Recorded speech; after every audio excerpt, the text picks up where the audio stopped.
What's up, good people? Mark Holmes here, and as always, I want to thank you all for watching, commenting, subscribing, and being part of the Joe Boo Sports Report. Without you guys, as well as you ladies, you know that this literally, and I mean literally, does not work.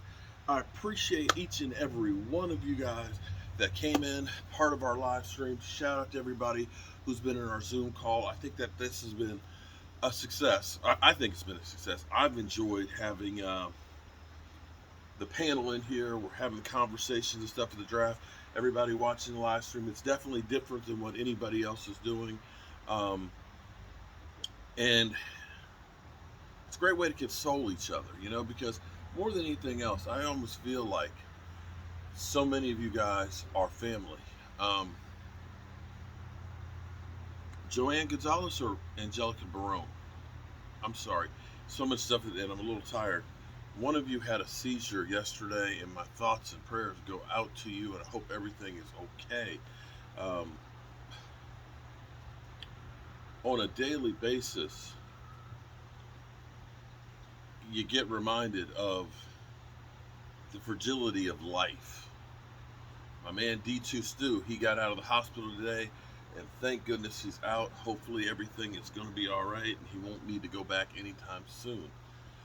So enjoy your time and don't waste it. Don't waste it with penny ante things that you can't control. And certainly, don't waste it if you're a troll on me. Find better use of your time. But you know what? You do you.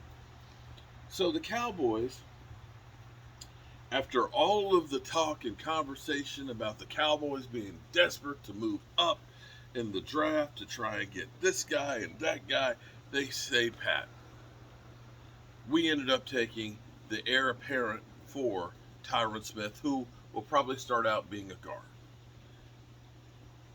Hole number one they took care of. Guard. Tonight, Sam Williams, an edge rusher with a bit of nasty.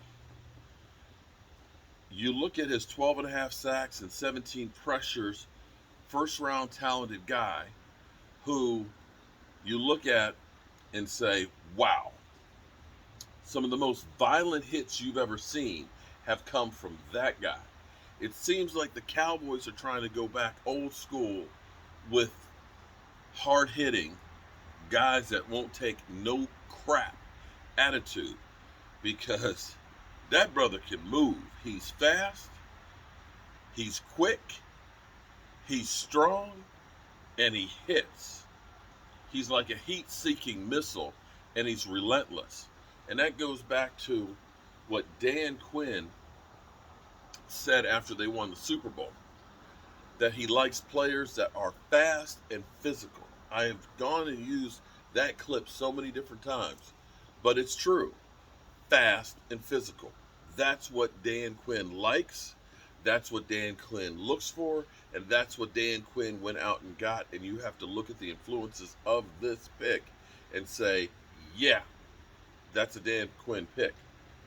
There were allegations of an assault charge that was dropped. So, of course, it's going to be focusing in on off the field issues. And this is where the Cowboys are a creature of habit. Certain things the Cowboys just will not change. They're great drafting in the first round. They've had misses. Okay, you can look at Van Der Esch and still the jury's out on that with the injuries, and you can look at Taco. But when you start thinking about Travis Frederick and Zach Martin and Tyron Smith, and as you go down the lines and Zeke Elliott and things, they've had more hits than other teams. They've had more All Pros than other teams have done. The second round is the we're playing with house money pick. From the time they said, let's use that and go up for Morris Claiborne, to taking guys with injury histories and questionable backgrounds.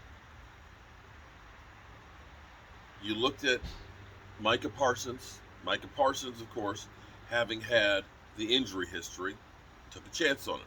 Maybe you get a first round talent. Kevin Joseph, the rap issues and stuff like that, took a chance on it.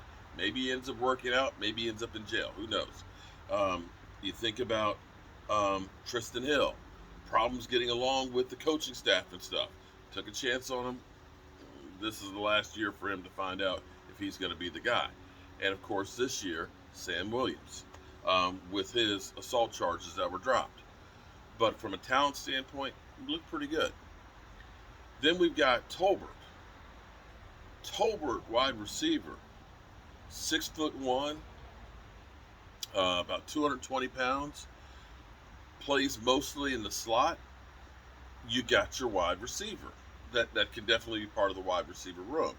So methodically, as much as Stephen Jones has said, we don't have any must-gets on this. We went into this draft knowing that we need wide receiver, offensive line, defensive end, linebacker, and tight end.